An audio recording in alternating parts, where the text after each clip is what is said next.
Welcome to the Overwatch What's New panel.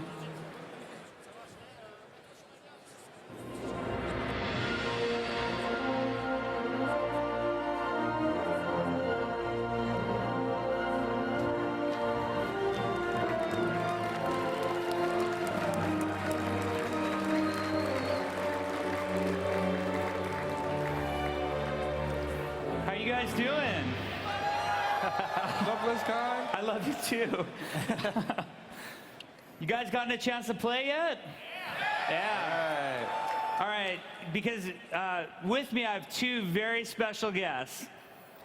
I have Arnold Sang, he's the assistant art director on Overwatch. This is the guy who drew every single one of those heroes you saw in that lineup. Arnold Sang. Hey everybody, how's it going? And we have Jeff Goodman here, who is the lead hero designer. He was also, little trivia for you. Anybody here play World of Warcraft? This is the guy who made Onyxia, Cthulhu, Nefarian, the Lich King, every one of those raid. You got like one of them. If you ever wondered if Onyxia's deep breath had changed, ask Jeff. Right. He was the guy. Put a little random thing and I'd change it every time. All right, so we have a lot of stuff to cover with you guys. We're going to give you a quick update on how the beta is going. We're going to talk about the big console announcement. We're going to run through the new map, Hollywood, that we talked about today. And probably what everybody's the most excited about is to hear about the new heroes. So the beta, let's talk about that. So we pulled these stats as of Tuesday, which was a week of the beta running. We started October 27th. We didn't want to make the PowerPoint too close to the date of the panel here. So as of Tuesday, we had 82,000 matches played. So this was already, as of yesterday, over 130,000 or something like that. So the people in the beta are playing a ton. We're learning a ton from it. We're looking at our matchmaker, we're gauging our servers, and we're also seeing a lot of balance changes that we want to do in the future. And Jeff will talk a little bit about some of that stuff, maybe during the Q&A. So the average match length, did I scare you with the balance changes? It's perfectly balanced. We have an announcement. It didn't leak on Reddit. The game is perfectly balanced. That's right. I can leave that. We're done here. Everybody please tweet that right now. Okay, average match length. Who has a guess? Close. 4 minutes, 10 and a half. Average match length, 7 minutes and 34 seconds. Okay. There's your important statistic of the day to remember. Okay. Who do you think is the most played hero in Overwatch? Hey, Reaper, Tracer. Reaper. I'm hearing a lot of Reaper. Yeah, Reaper as well. You, unfortunately, are incorrect. It is Pharah. Yeah. So I think But there's again, a lot of... perfectly balanced, so it's all right. Yeah. I think it's all the old school Tribes and Quake 3 players out Good there. as level rocket launcher. That's definitely my most played hero. He's awesome. Yeah, Pharah's pretty good. Okay. Who do you think you should have on your team if you want your team to have the best chance of winning? Bastion. I'm hearing Mercy and Bastion is what I'm hearing. Those are the two I hear. Okay, this one's a sleeper. Symmetra. Bam. Insanely powerful. And it's not because of the teleporter, it's those shields. Those shields are really, really good. She's very strong. Yeah, so we're learning a lot from the beta. We're gathering tons of data and statistics. We'll try to share more of that stuff with you guys as it progresses. But let's talk about console a little bit. That was a huge announcement. How many of you guys are Xbox One and PlayStation 4 players? All right.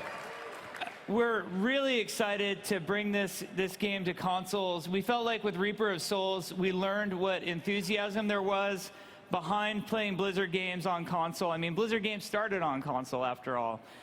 So it's going to be really great. We feel like we're going to speak to a large audience. I wanted to answer a few things about console for people. One, when we started to make Overwatch, a lot of people asked, like, oh, you decided to port the game to console at some point. That was never the case. When we started to develop Overwatch, it was our goal from day one to have this game playable on console. It was kind of a dream of ours. And in a weird way, designing the game so it felt great on a console controller almost put like this enforced design elegance on us. Like, you really thought about how many buttons are we going to add and what is the control scheme going to be for this sort of thing. So we had a little funny snafu that happened in the beta. It was a little bit controversial where people were wondering, why is there aim assist on the gamepad controller? And if you notice, we turned it off right away. We're like, oops, our bad. And it was really funny that nobody went, wait a second, this thing's probably coming to console. That's why it was there. The other thing about console that we think is going to be really amazing is we're going to do full integration with Xbox Live and PlayStation Network. You guys will be able to play this game in the comforts of your living room. And just to sort of preempt a question that I know is out there, console players and PC players are not going to play against one another. They're their own separate ecosystems. So, you know, PC players will only play with PC players, Xbox One players will only play against Xbox One players, and PlayStation 4 players will only play against PlayStation 4 players. So that's the way console is going to work. Hollywood, the new map that we introduced. So I think this one was a curveball for a lot of people. We started sending that teaser out. We sent a teaser out of that space movie poster. And a lot of people wonder, well, why Hollywood? The truth is, we feel like there's a fantasy behind locations, whether you've been there or not, that really defines Overwatch. We want the real world to be the setting for our game, but we want it to be the Blizzardized version of the real world. So what that pretty much means is our version of Hollywood is one in which you won't get shanked. No, I'm just... So, that's only funny for people from California. Right. From everybody else in the world, they're like, yeah, Hollywood looks beautiful, it's gorgeous. But there's a real fantasy behind sort of going through Hollywood, and I think a lot of us harken back to Hollywood of yesteryear and how cool it was. So the map starts off, you're on the streets of Hollywood, Hollywood Boulevard. There's a lot of fun stars to look at on the ground. Then you make your way to Goldshire Studios. It was the one studio name that we were able to find where we weren't going to get sued for using it. So, or argue about or at least forever. maybe the WoW team is going to sue us for it. But so you go to Goldshire Studios. Obviously, you've got somewhat of a choke point here. We've found players in the beta evolving. Like early on, there's a lot of feedback. Like chokes are impossible. I don't know why you have them.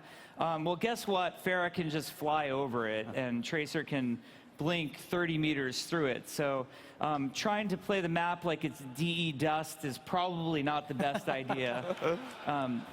Just pro tip. I'm no pro gamer, but anyway, so after you get through the studio, you go to the Hollywood backlot portion of it. And this is really fun if you've ever been on a Hollywood studio backlot. You know, they're all facaded. From a gameplay standpoint, there's a lot of cool overhangs and balconies. So when you play Reaper on this map, you take totally different routes through the map. You kind of stick to the interiors under the overhangs, but someone like Pharah or Widowmaker is spending most of their time on the rooftops. So it's a really fun gameplay style. Personally, I only play McCree when my team is in the backlot area. And I pretty much role play it the whole time. But His ragdoll falls over the railing. It's like yeah, that's like the opposite of the pro tip. Like the best way to play Overwatch is just role play the whole time. I do that with Hanzo a lot. So then afterwards, you make your way into the soundstage where they happen to be filming almost this retro space movie that we think is really cool. There's somewhat of an Easter egg in the screenshot. Our favorite film director of all time is, we've called out a little call out to him. So on the back of that director's chair is Jeff Chamberlain, the guy who directed the announcement cinematic that we showed last year at BlizzCon, in case you were wondering. And then finally, you make your way, the final point, what you're doing in this map is you're escorting a payload, and that payload is a famous Omnic director who has a heavy price on his head, because Omnic human relations are very strained in the world of Overwatch, And this director's name is Halfred Glitchbot. For a while, we explored using names like Robot Downey Jr. and then there was Robot De Niro. We really weren't creative. Yeah, Robot Redford and all that. So, in our efforts to stay legally cool with everybody, right? We have Halfred Glitchbot, and you get him to the end here, and it's a lot of fun. The trailer's got another Easter egg on it. It's Tyrael is the brand there. You also see cameras in the map that are Kilrog brands. So we thought Hollywood was a really fun map. We hope you guys have as much fun with it as we do. We want there to be a big variance in Overwatch locations. So you have very serious locations like Watchpoint Gibraltar, but then some fun locations, lighthearted, like the arcade in Hanamura, where you can smash arcade machines while you wait for the match to start, or Hollywood itself. But what you're probably the most excited to hear about is the 3 new heroes. So there's nobody better to talk about these than the 2 gentlemen on my left. Arnold, Jeff, why don't you walk us through them? Thanks, Jeff. So the first hero we want to talk about is Mei. Now, if you guys remember from the opening, the cinematic of Overwatch last year, Overwatch is about soldiers, scientists, adventurers, oddities. Now, we have a lot of soldiers in Overwatch. We even have a guy called Soldier 76.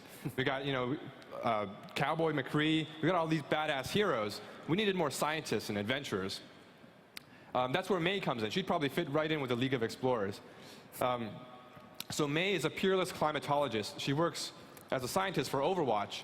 And in addition to, saving the world from the Omnic crisis and all these other military threats, Overwatch is also looking at other threats that might threaten humanity, such as environmental threats.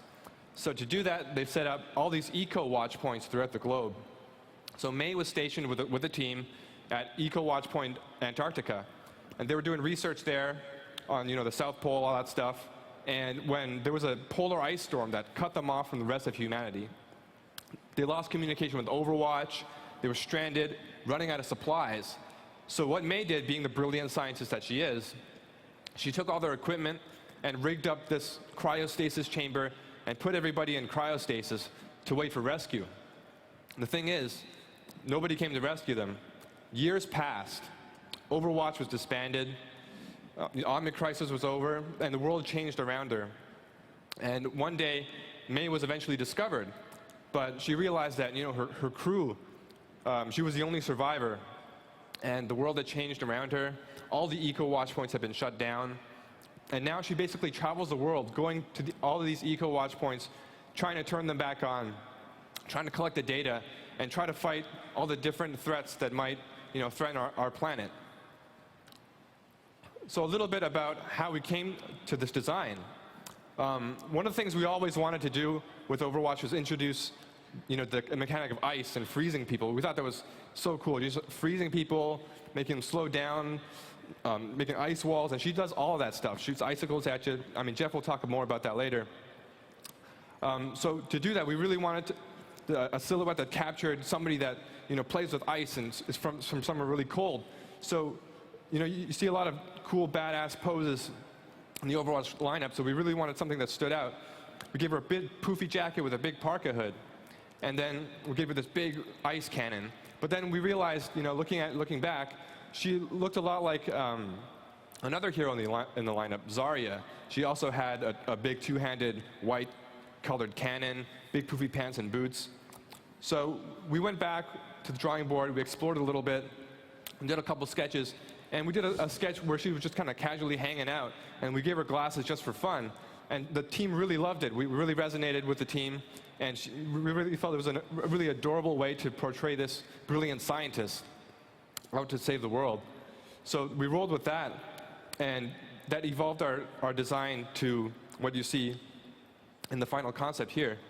And she also has you can kind of see it over her shoulder there. She's got a little drone called Snowball, which follows her around in her adventures. I mean, she basically travels alone to all these eco-watch points, gets pretty lonely, so her little buddy kind of just travels with her, and he's also like this weather manipulation bot. But all that gameplay stuff, Jeff's going to get into it. He's way more suitable to talk about that stuff, so I'll let Jeff take it from here. Sure. Yeah, so let's talk about May's gameplay. She was super interesting to make. As Arden said, we kind of came at her from this perspective of we're looking at our whole roster, and we have characters like Widowmaker. She's like this ruthless assassin, and then we have Soldier 76, a hardened soldier, and like we don't really have anybody who's sort of like almost in a way doesn't belong, but she's there, and she's like, I'm here. It was an interesting challenge to incorporate that into the gameplay as well. And it actually opened up a lot of opportunities for us because she plays very different than pretty much every other hero we have so far. And that she's actually really hard to kill. She doesn't dish out a ton of damage, but she really assists and sets up her team for like these amazing team moves. And so getting right into it right here. Her gun is called the Endothermic Blaster. It's like that one-handed gun she has right there. It sprays this sort of freezing liquid. It's kind of on the canister on her back. It comes from there. It doesn't do a lot of damage, but if you can hold it on people for long enough, they get like progressively slower and slower, and then they eventually just freeze, and then they're stunned for a little while. And again, she doesn't do that much damage, but that freeze effect is amazing to set up your team, or if they're low or something, you can finish them pretty easily.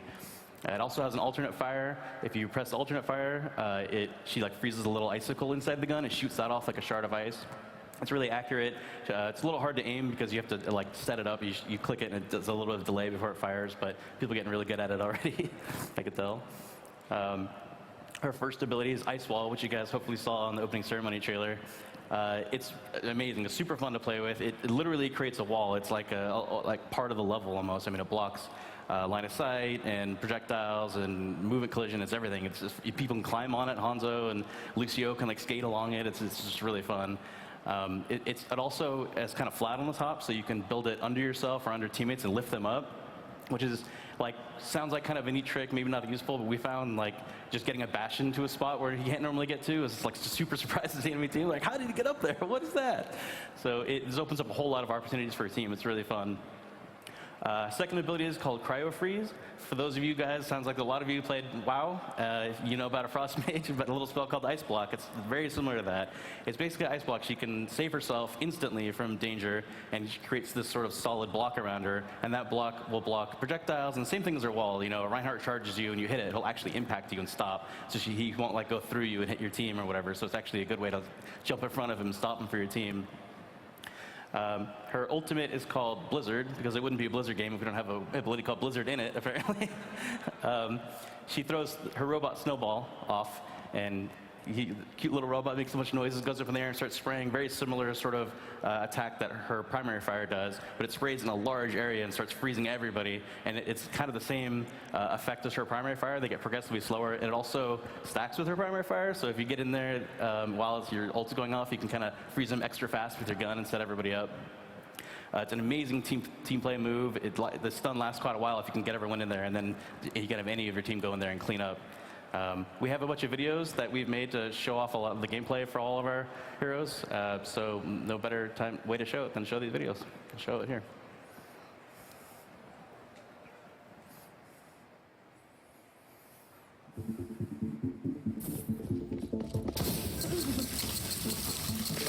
Don't move.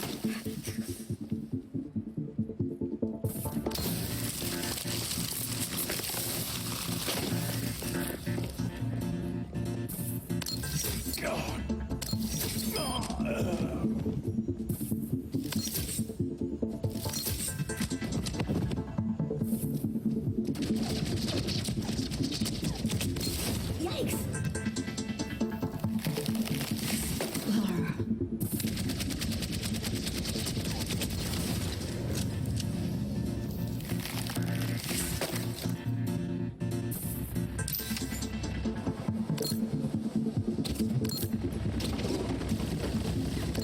Going up.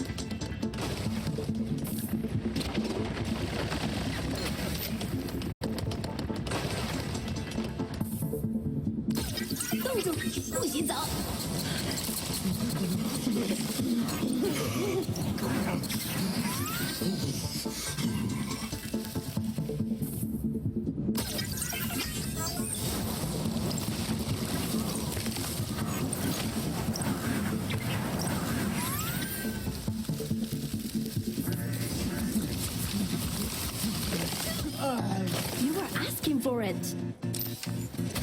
This will stop them.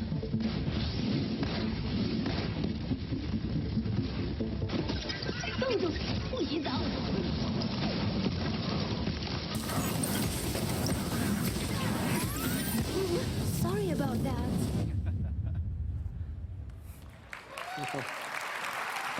At least she's sorry. I know. She apologized.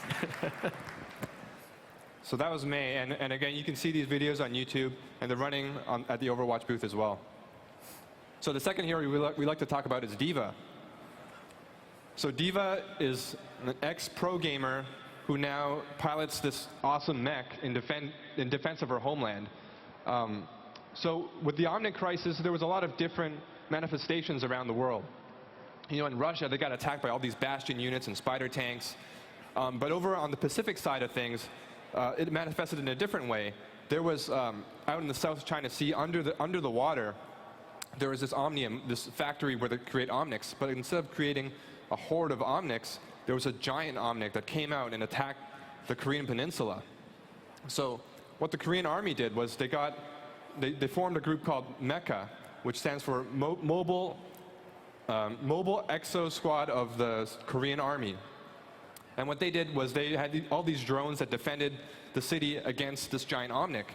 But this Omnic would go back into the ocean and come back every now and then, evolved and learning from what he encountered last time.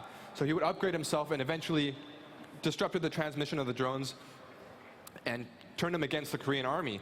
So what they did was they developed these piloted mechs. And these things, they're like lightweight and they're really agile, so they can maneuver around, you know, the skyscrapers of the cities while defending against this giant Omnic. And because they have pilots, they're able to withstand any jamming from the Omnic technology. And who better for the pilots than to go to the country's most top elite gamers like D.Va herself. So D.Va is a pro gamer. She's, you know, multiple-time world champion at StarCraft, all different kind of games. Everything that she plays, she's basically a pro. StarCraft 6. StarCraft 6. That's right. So she plays to win. She gets in the mech, and it's basically like a game to her. She's just, you know, really competitive, and she's out there to take out all the Omnics. So one of the things when we first started developing Overwatch, and we have hero ideation meetings, and one of the types of heroes we always talked about was, oh, it'd be cool to have a hero that jumps in a mech and comes back out. And, you know, just having a mech hero in the game is something that everybody really wanted to do. So we did a lot of sketches. And the first one that really spoke to the team was this little girl in a little pink mech. We thought it was really cute. But then once we started visualizing her in the game, it felt a little weird for the little girl to be running around the battlefield. So we evolved it a little bit. We went back, we iterated, and as you can see in number 2, somebody had hooked this awesome idea of what if she's a pro gamer, and what if she like kind of streams while she's in the battlefield taking down Omnics. And that was such an awesome idea. So we iterated the design, made it a little bit chunkier, put all these sponsor logos on it, and we thought we really had something cool. So we kind of distilled it. We made the mech even more big and chunky. As you can see in number 3, we really wanted you to have that feeling of piloting this super heavy mech, these big cannons. And then one day, after this design went, everybody was super happy with it, liked the feeling of it. Jeff comes to my desk and he's like, you know that super huge heavy mech that we designed? That everyone's happy with? That everybody's happy with? We want to make her fly. Right. So I was like, okay, this isn't really, like, she looks so heavy and so grounded that it felt kind of weird just putting rocket boosters on her. So we went back to the drawing board. As you can see, number 4, there's another iteration. She started getting really, really big. And one of the interesting challenges of designing her was, like, it's almost like you take one of the biggest heroes in our game, like Reinhardt or Roadhog, and you put, like, Tracer inside them. And how can we have that fit and still work within the scale of the game? So that was a really interesting challenge. But we ended up with number 5, you can see on the right there, the final design, which I think is really cool. We added her little cockpit bubble, which is actually has gameplay implications, like it's her crit spot. It's like getting a headshot. But anyway, I think Jeff's going to go over some more of her abilities. Absolutely. So as Arn said, this is a character we've been wanting to make for a long time, and we iterated on it for a while. The big thing was we wanted a character who isn't just like a big mech and she's in it and then that's it, she dies and she just flies away or something, or maybe she dies. We really wanted to create this character that can exist both in the mech and out of the mech, which was a pretty tricky design, but it was pretty fun to work on. So that is actually her passive. It's not technically listed here, but she kind of has this passive ability when she's inside the mech. If the mech ever takes critical damage, essentially if it dies, instead of you dying, you actually eject out the back and you're like a different hero, essentially. You get to play as the pilot. The pilot doesn't have any abilities, it has her a light gun that she can shoot and try to build up her mech back again. But the majority of your time you're spending in the mech itself, and the mech's weapon are called fusion cannons. It's kind of the guns you can see right under cockpit there. They're super rapid fire, essentially kind of shotgun. They fire like a blast, a cone attack. They fire really fast, and they do a ton of damage. The big downside to them is they slow you significantly while you're firing them. So if you sort of jump in there and you start shooting people, and everyone sort of scatters, and it's kind of hard to chase them down. But as a tank, if she's a tank role, it's sort of your job to create that space. You get in there and you carve out a space for your team, or you push people back so your team can get in. Her first ability is called boosters, as Arn mentioned. That was the ability we came up with to work well with her cannons. So yeah, the boosters on a very low cooldown. They allow her to fly in a similar way, almost like Reinhardt can charge. It's like she charges, but you can actually aim quite a bit. You can turn freely, and also you can just fly up in the air. So you can fly completely freely, but you are forced forward. But allows you to like get in close and start unloading your guns and kind of making everyone run away from you. And the cooldown's short enough where then you can just chase after them, and then like you just keep pushing people away. She's great at creating that space. She also has an ability called Defense Matrix, which is super great team play move. It also protects her significantly. She basically projects this sort of area, really large area in front of her. You can kind of see it in the picture there. And any enemy projectiles that enter that area, she immediately shoots out of the sky. And there's no like limit on it or whatever. It's really amazing when you see like a Pharah jump up there and ult, and she's shooting all her tiny little rockets down, and you're just like, nope, and it's just like shoot them out of the sky. It's amazing. It works. So yeah, it works on the ultimates and everything. It's really insane. You can also use it to like cover allies, which is super fun. Like if you have a Reaper who's running there and Death Blossom, you can just put it right on him, and you know that you're going to shoot everything down that's trying to take care of him. So it's really amazing for that. Her ultimate's called Self-Destruct.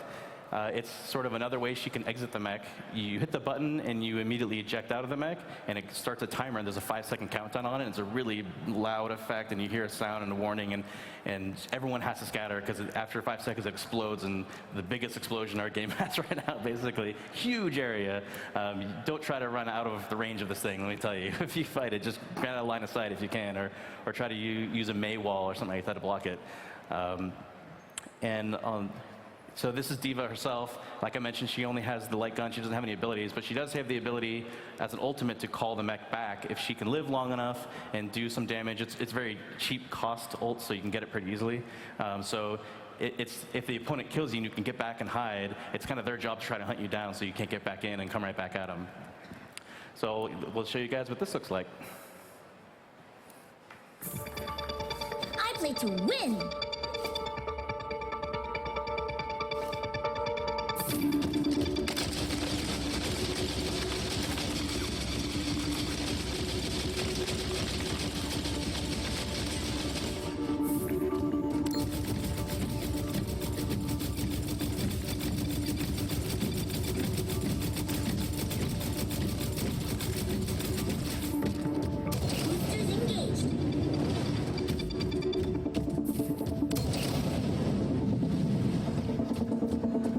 Justice!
Time to raise my APM.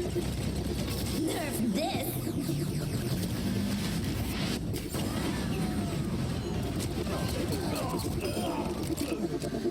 Suiting up.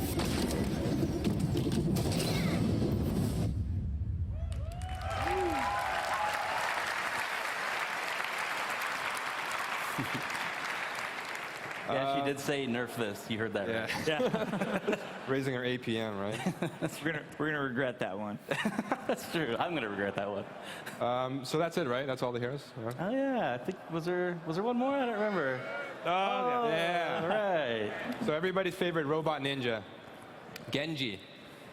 We're super excited, and it was really interesting to see everybody's kind of speculation after we kind of showed Genji on the poster last year about all his abilities and stuff like that. So we're going to shed some light on that today.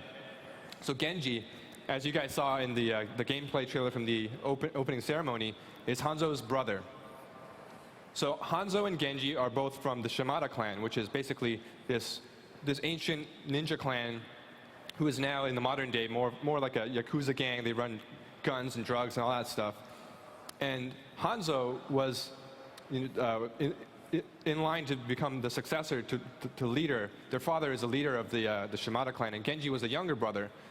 But instead, Genji was more like just this playboy. He didn't really care about the family business. He would just go out and squander the family fortune and go party and have fun. And he didn't really care about everything that Hanzo had to endure, which was take on the family business. So when their father died, the elders of the Shimada clan went to Hanzo and said, Hey Hanzo, you got to get your brother in line. He's a huge liability to the family. He's out there causing all kinds of trouble. So basically, Hanzo confronts Genji, and they have this epic battle. And Hanzo basically delivers a fatal blow to Genji and leaves him for dead. Hanzo leaves the Shimada clan, and at that point, Genji's just there at the brink of death when Overwatch finds him. Dr. Angela Ziegler, also known as Mercy, resuscitates him, and they give him a cybernetic body. So Overwatch has been keeping tabs on the Shimada clan for a long time, and they needed that one key thing to take down the clan, and that's where Genji comes in. They wanted Genji in exchange for giving him his new body to help them dismantle the Shimada clan, take him out for good. So at this time, Genji's, he just got a new body. He just had this epic battle with his brother. He's a pretty torn dude. So he's basically this crazy secret weapon that Overwatch just sends in. They take out the Shimada clan, and Genji's mission is over. He basically leaves Overwatch in search, trying to search for his meaning to his new existence. And his journey leads him to Zenyatta. Under Zenyatta's tutelage, he finally becomes one with his dual existence, his cybernetic side and his ninja human side. And now he's basically an adventurer. He roams the earth, having different adventures with members of Overwatch. So a little bit about how we got to Genji. I'm personally like ninjas and samurais and cyber ninjas. They're like my favorite thing to draw. So for Overwatch, the very beginning, we did so many different sketches of, we got to get the cyber ninja in the game, right? So the one that we ended up with that everybody liked was the one on the left you see there. Was the original Hanzo concept. We called him Hanzo at the time. And we did all these different sketches of different ninja abilities and weapons, like the bow, the katana, shuriken, and like different hooks and chains and all kinds of stuff. And we wanted to cram that all into this one ninja. But one of our design philosophies was we wanted to keep the design focused and have all the essential elements boiled down for that one character. So having all these different weapons didn't really kind of gel together into one hero. So one day, someone was like, why don't we make 2 ninjas? I'm like, yes, more ninjas, the more ninjas better. You can't have too many ninjas. Can't have too many ninjas. That's the rule. So I still remember in the room with Chris Metzen and the guys, and we're like, we came up with this awesome story about these 2 brothers, their fates intertwined, one with a sword, one with a bow. Hanzo, he's actually a master swordsman, probably even better than Genji. But after delivering that final blow to his brother, he puts down the sword for good, and he picks up the bow. And then, Jeff came with the design team came with these awesome bow ideas for Hanzo's storm bow. Whereas Genji, we gave him the sword, But that proved to have some different challenges that Jeff will get into. So without further ado, Jeff will talk a bit about Genji's abilities. Yeah. So as Arn said, and as he was originally drawn, you guys saw him in the lineup, you didn't see shurikens, even his weapon is shurikens, but you didn't see them in his hand. Because original concept was very simple. It was this guy with a sword, and it's just really scary. He gets up on you and cuts you up. Turns out that's not very easy to design. It's very difficult. It's hard to make a character like that can have a sword like that as a primary weapon, but is also fun for both sides and feels fair to both sides. So then we sort of had this realization, like, well, what if we just made it his ultimate, and then we can really make it the amazing thing we wanted to make, and it's allowed to be frustrating because it's his ultimate, right? That's how it works. So we really got to put all the power into it there. So his ultimate, as you see at the bottom, I guess starting from the bottom, is he pulls out the sword, and it just does a ton of damage. He doesn't get it for, I think he has like 10 seconds over now, so you get it for a decent amount of time, but he can't have it forever, but he just carves everybody up. It's really scary. When you hear him pull that out, everyone's just like, oh my God, panic mode.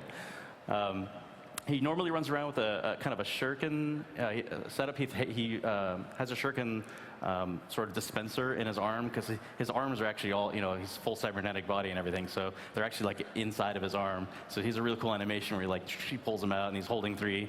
And he normally throws them with the left click as the primary fire. He throws them kind of a burst fire, one after another, really fast. They're perfectly accurate, so if you're really good at sniping with these things and are good at leading people, they're really, really deadly.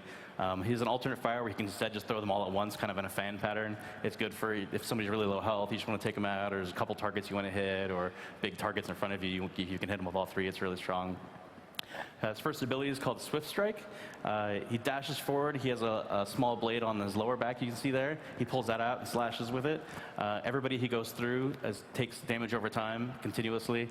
And it also allows you to go any direction you're looking, including up. So unlike Tracer, he can jump up on top of buildings or anywhere. You can jump up and slash a fair out of the sky or something. That's really amazing for that. It also has a very interesting property where if you ever get an elimination of any kind, it resets the cooldown on it. So you can go on these tears where you just get on a roll and it's like, I'm unstoppable, especially when you have the sword. It's amazing. He has a second ability called Deflect. Hopefully you guys saw from the opening ceremonies in that trailer. It was amazing. That ability, he has it for a couple seconds, he pulls up his blade, and any enemy projectiles that hit you are instead redirected as your projectiles to your cursor where you're looking. So it's amazing that you get a bunch of people shoot at you, and you just kind of focus on one person and deflect everything to that one person. It's super fun. It works on ultimates. We've had times where Azaria comes up with ults, and the guy swift strikes and deflects it back at her team. It's just the possibilities are so fun with this thing. He also has a couple passives. He can wall climb, much like his brother Hanzo. He also has a double jump. He does like an extra flip out of the air, so he's really mobile in that way, especially if he can get on those kill streaks like I mentioned with Swift Strike. So without further ado, let's see what it looks like in game. 身を捨てても妙理は捨てず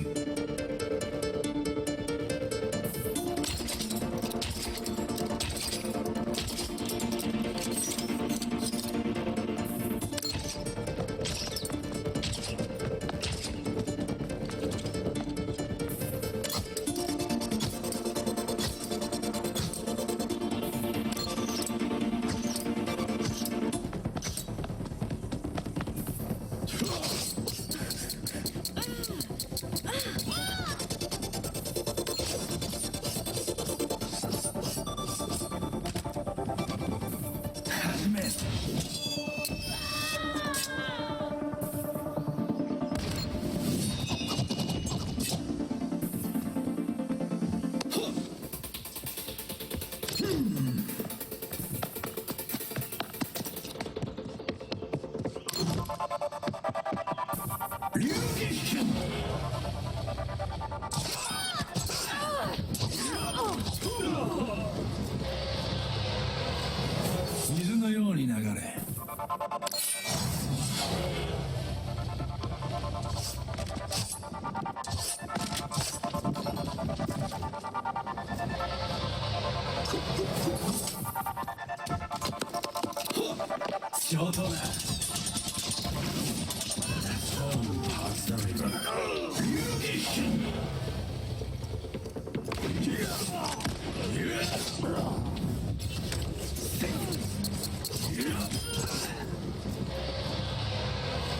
れは数だ。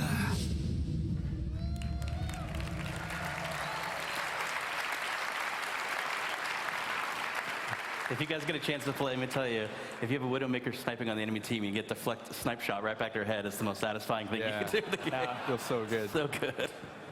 Farah Rocket Barrage is up there. Poor Farah, she always gets picked on with a Rocket Barrage. I also like when the enemy team has a Bastion. Oh, yeah. You got somebody just going nuts. And I don't like to aim back at the Bastion. I like to aim at one of his teammates. Totally. And Bastion will just feed into the Genji and just kill some poor teammate. Stop shooting. That's all you have to do. You guys like the new heroes? Awesome. We had a ton of fun making them. I really hope that everybody here gets a chance to play them. We'd love feedback on them as well. So anytime you see everybody working the Overwatch booth as a Blizzard employee, give them your thoughts. You know, these are brand new heroes. We need feedback on them. They really changed the way the game is played. We're excited to see the game evolve a little bit. Like D.Va, for example, and Genji are both tremendous counters to Widowmaker. So if you're concerned, like, oh, sniping is really strong in the game right now, you know, D.Va with her defense barrier ability and her ability to just boost up, yeah. It uses both at the same time. So you just fly right at her with that up, and she's like, okay, I don't know. Can't you actually, like, push people too? Worst case, just send up the thing and blow it up with the ult, you know. Right. Take that Widowmaker out. But we'd love to hear what you guys have to say about these. Before we get into Q&A, and we want to leave as much time as possible for Q&A, there is a panel tomorrow called The World of Overwatch. No, we're not announcing an MMO. Maybe we should have named that something else. No, that's not what we didn't name the panel. Right. It's called The World of Overwatch. It's going to feature Chris Metzen, Michael Chu, and Bill Petras. And there's a lot of awesome stuff. So if you guys care about story and lore, tomorrow morning, I think it's at 11:30 a.m. right here on this stage, that is the panel for you. There's also going to be some really cool announcements and never before seen stuff. So I highly recommend, if you're a story person, coming to that panel tomorrow. Now, we're happy to take questions. We'll answer as many as we can in the time we have remaining. We'd love to hear your guys' thoughts. Yep. You're all supposed to just shout them out at the same time. No, I think there's a microphone over there. Oh, okay. What's your first? More Genji. Beta keys. Oh. I thought you said manatees. I'm like, and then instantly my mind is racing. Like, I think Arn could come up with a manatee character. Right. Oddities. Oddities. Oddities. We have a Winston. He's from the moon. Right. Manator, his friend. All right, are we ready with questions? Oh, yeah, okay. Hi, I am happy you guys announced the console versions of the game, but there's no Mac version announced right now. I wanted to know if you were going to make one, and if you're not, why not? It's a great question. As you know, Blizzard has supported Macs in the past, and we've always had a rich history of that. Currently, with the technology behind Macs and the way Overwatch runs, it's just too challenging for us at this point to support it. And our focus right now is entirely on PC, Xbox One, and PlayStation 4. Hey guys, thanks for making the game, first of all. Quick question. Have you thought about adding different modes into the game where you could lock it down so you couldn't switch a character, or maybe 3 or 4 times, or not at all, different modes? I mean, we're experimenting with new modes all the time, and we have a bunch of internal stuff we play with. Some is very hit or miss. You know, with our hero lineup, it can be pretty tricky to do new modes. I mean, we've tried a lot of classic modes. You guys have probably seen a lot of other games like Capture the Flag, but it's been, that one in particular, and as an example, has been really tricky because, like, was Tracer allowed to carry the flag? That seems kind of insane. Like, can she blink? Maybe she can't blink, but then that seems weird. Like, so it's stuff like that. I mean, so we're looking at other modes possibly in the future. I mean, we plan on supporting the game as long as people are playing it, so we'll definitely have more surprises down the line.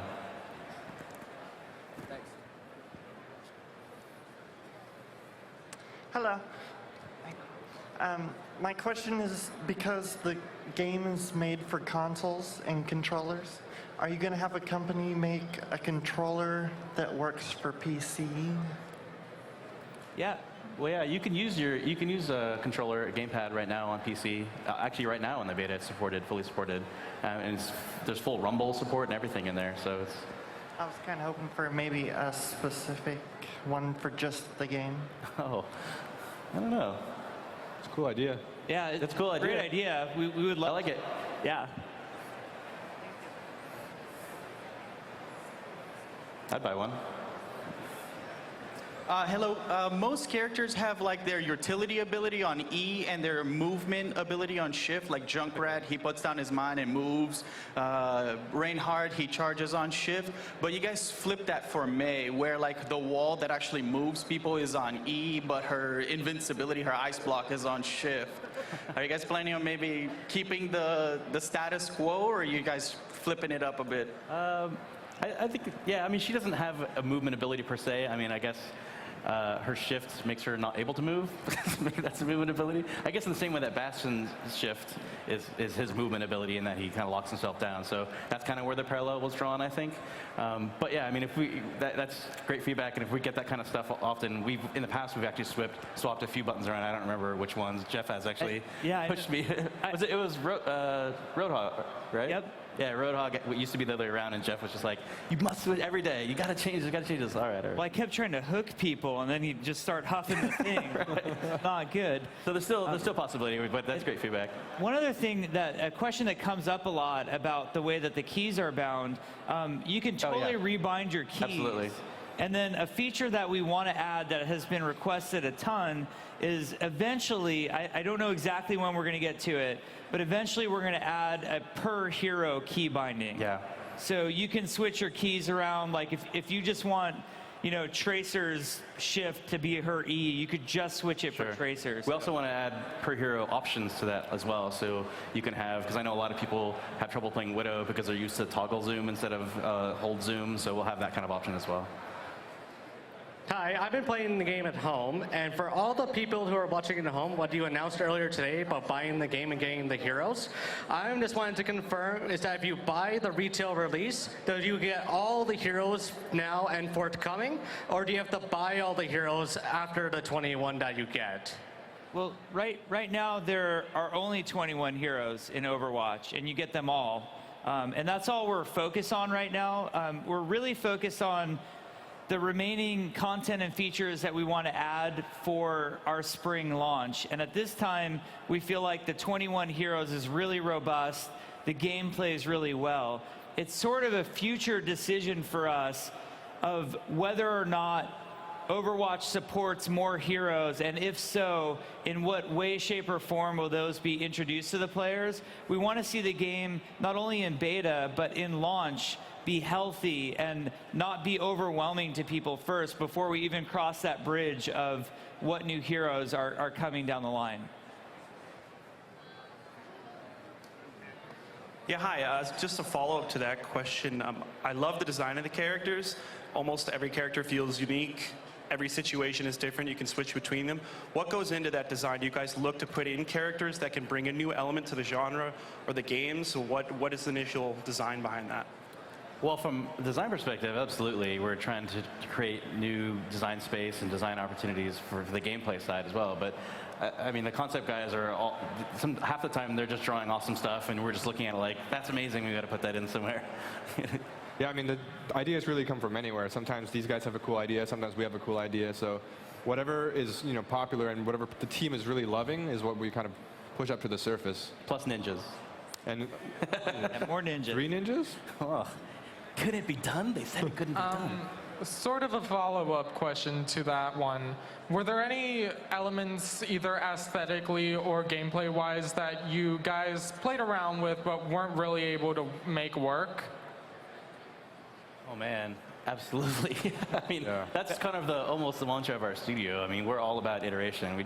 We try so many things. I mean, you guys have already seen, last year we announced, and Bastion had one ult, and even now he's got a different ult, and that was just one thing that you guys have seen. But what you didn't see is in between those two, he had like 5 other ults that we tried.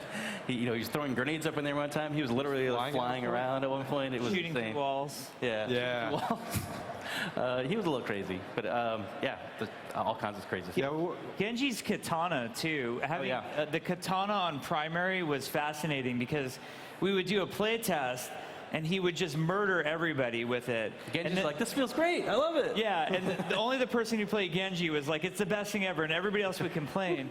So we would retune it, and then I remember having it tuned to these points where it was like, you're hacking on people, and it's like a couple seconds later, you're like, I think Genji needs a break and stretch a little bit, and then he's gonna hack on people before they die. So that was another one where we just had to scrap it. Yeah, at one point I think he even like hung onto the wall and stuff, and then you see these Genjis just hanging out up there, and then they kind of drop on you and start slashing at you, shoot him in the face. That was fun.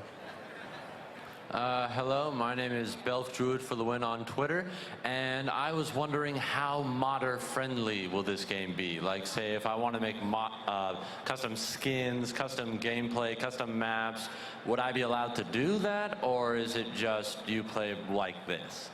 So Blizzard's studio philosophy, I think if you look back in the history of Blizzard, we support modding wholeheartedly. We're very big believers in it. World of Warcraft had its customizable user interface, and we saw some incredible creations come from that. Dota would not exist if it were not for Warcraft 3's moddable map system, which we thought was fantastic, and they've added that to StarCraft 2 as well. So philosophically, we are absolutely believers in modding, and we would like to figure out how to get more of that happening with Overwatch.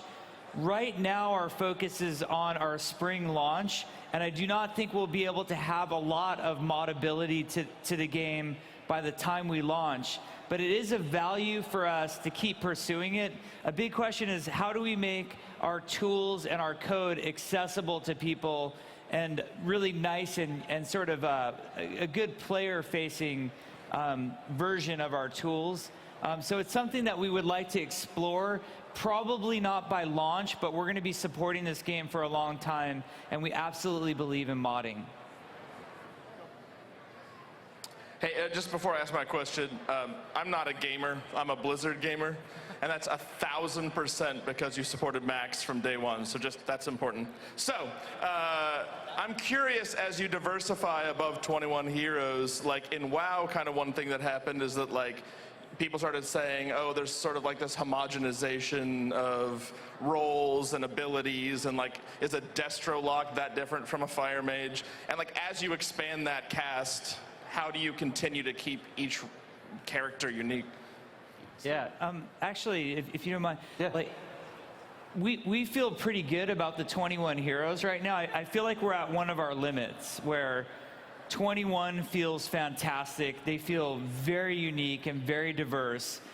There's also the read of the game. If you're like a new player coming into it, just do you know what's going on? Do you know what the other guy's doing on the other end of the barrel down there? So at this point, we're pretty committed to 21. And we haven't thought much beyond that, but we have explored, what might exist with new heroes. When like last year we had 12 and we added 9 over the course of the year. So you can speak to like what adding those extra 9 was like. Sure. I mean, like I just answered in the last question, we're trying stuff all the time, and a lot of stuff doesn't work, and so we're trying new stuff and throwing stuff out all the time. But there's a lot of times we'll have a really cool idea, and it doesn't quite work maybe just for that hero, but we really like the ideas, so we kind of save it off. So we do have some sort of like almost like this palette of really cool ideas out there still that feel very unique. But I mean, I feel like personally, there's a lot of design space to explore still. I don't think we're in any danger in that way. But I think, our 21 here complement each other very well.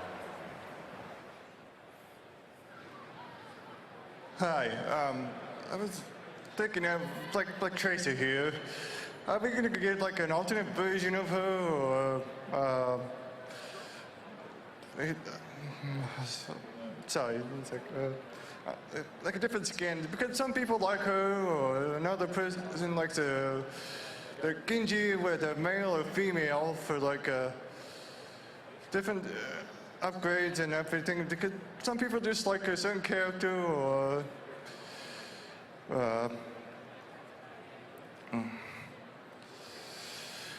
well, sorry, it's kind of had the thought that I lost it. But that's kind of that theme. When I'm going to be able to see different versions of them, like the existing heroes, like for like a in that. Yeah. Oh, okay. So right now, as we announced the Origins edition of the game, it's the first skins that we've announced. So we are excited to see different versions of the characters. We haven't thought about changing the genders of the characters necessarily. Like if you look at the Tracer skin, for example, that we did, it's Slipstream Tracer, which is a story about how she originally went through that accident that turned her into this time warping adventurer. So out the gate, I think we want as many of our skins as possible to sort of support the lore and the backstory. So we haven't gotten into switching alternate versions or genders of the characters at this point. Yeah, I think we'll leave the gender bending to the cosplayers. There was a male Zarya walking around somewhere. I don't know if you guys saw that. It was pretty amazing. Yeah, that was awesome.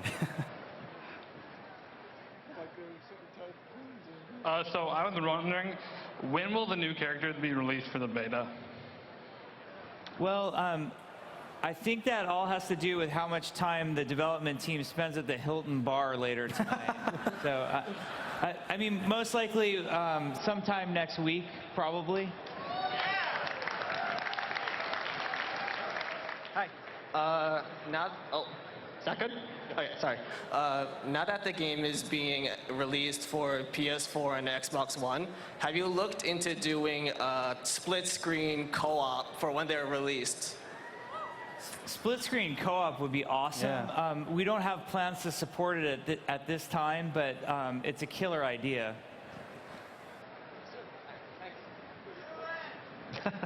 You spoke earlier about rebinding keys and other customization options that you were going to add, like character-specific things.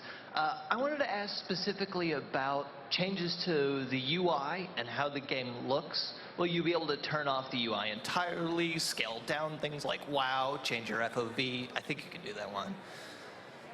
Actually, a lot of the things you mentioned you can already do. You can turn off the UI entirely. You hit Alt-Z, just like World of Warcraft, and that works. We added the FOV slider based on your feedback. We heard you loud and clear. And then UI is an interesting one. We don't plan to have a fully customizable UI like World of Warcraft, but we have an amazing UI designer by the name of Jeremy Craig. And his belief is that we could add more UI options rather than having a completely customizable UI, add certain options to certain features. So an example that he gives is that there's a lot of desire for changing the reticle. Some people just want to change the shape or the color. It's something we believe in. I don't know when we're going to get to it. It's not something we want to drop everything we're doing right now and make a whole reticle system, but we're not opposed to it either. So it's something we believe in, but probably on a per feature basis in the UI. But we'll keep reading the feedback and suggestions and see what we end up with. Thank you. This will be our last question. So you've talked about balancing characters, which shows some level of esports. And my question really is, are you going to be working on making a league for console and/or the PC versions? Well, we're going to support esport and console together. We haven't announced what the big plans for Overwatch are in terms of esport, but we really look at our three platforms as equal, and we believe in all of them. We know that there are players of amazing skill levels across all three platforms, and when it comes to esport, we want to make sure that there is support given not only to PC but to console as well. No official plans at this point. That's coming at a future date. We have a lot in store for esport in the future. All right. Well, that's it for us, guys. Thank you so much. Thanks, Please everybody. come tomorrow at 11:30 a.m. We'll see you guys Thanks, later. guys. Have fun. Go play the game.